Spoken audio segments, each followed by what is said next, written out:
Saudara, kami ajak Anda untuk melihat informasi apa saja di harian Kompas 20 Juni 2025.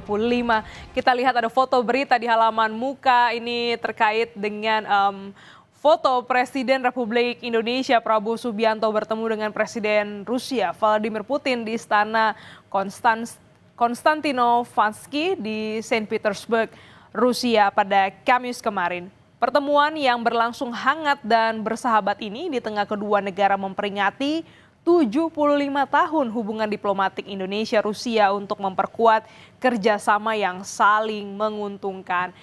Foto berita ini juga dilengkapi dengan artikel di bagian sebelah kiri. Bertemu Putin, Presiden, relasi RI-Rusia meningkat.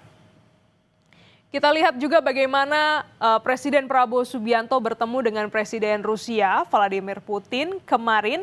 Dan dalam pertemuan ini Presiden Prabowo mengungkapkan bahwa hubungan Indonesia dengan Rusia akhir-akhir ini semakin meningkat. Hal ini juga selain karena Indonesia dan Rusia berada dalam organisasi kerjasama ekonomi yang sama yakni BRICS. Pejabat senior Rusia pun semakin intens datang ke Indonesia. Wakil Perdana Menteri Rusia Denis Firmanturov misalnya sudah 2 kali datang ke Jakarta. Sementara itu Menteri Luar Negeri Sugiono sudah 3 kali berkunjung ke Rusia dalam waktu kurang dari setahun.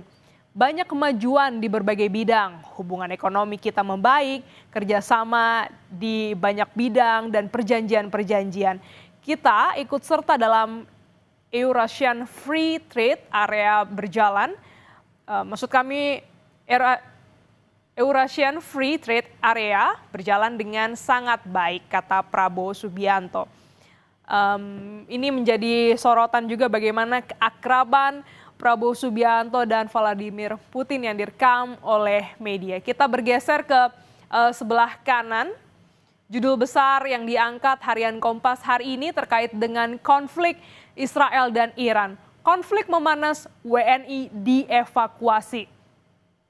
Serangan Israel ke Iran terus meluas ke berbagai fasilitas sipil. Keselamatan sebanyak 380 WNI di Iran terancam. Presiden Prabowo Subianto memerintahkan mereka dievakuasi. Sebanyak 380 warga negara Indonesia yang ada di Iran harus segera dievakuasi akibat konflik Iran-Israel.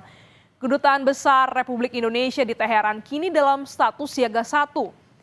Dalam pernyataan dari Moskwa, Rusia, Menteri Luar Negeri Sugiono mengatakan Presiden Prabowo Subianto menilai situasi sudah dalam status siaga 1.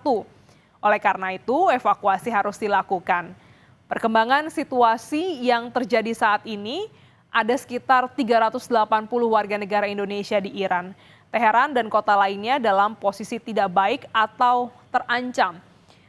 Tidak hanya WNI di Iran, saudara, tapi pemerintah juga berencana untuk mengevakuasi warga negara Indonesia di Israel.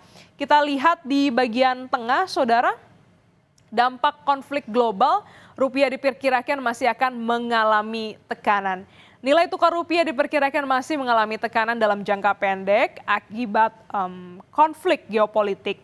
Jika risiko geopolitik terus memburuk, beberapa pihak memperkirakan rupiah akan menembus di level 16.600 per dolar Amerika Serikat. Kita lihat lagi di bagian bawah juga ada foto berita terkait dengan pembukaan Jakarta Fair 2025. Pengunjung menyaksikan pertunjukan pesta kembang api di mana ini kemarin baru dibuka oleh Gubernur Jakarta Pramono Anung. Nah, ini bisa menjadi pilihan buat Anda, saudara, ya, di akhir pekan ini untuk berbelanja mungkin kebutuhan anak sekolah atau elektronik atau lainnya. Nah, ini bisa memanfaatkan momentum Jakarta Fair yang berlangsung nanti hingga bulan Juli. Informasi ini dan sorotan lainnya saudara dapat Anda baca di harian Kompas yang terbit pada hari ini Jumat 20 Juni 2025.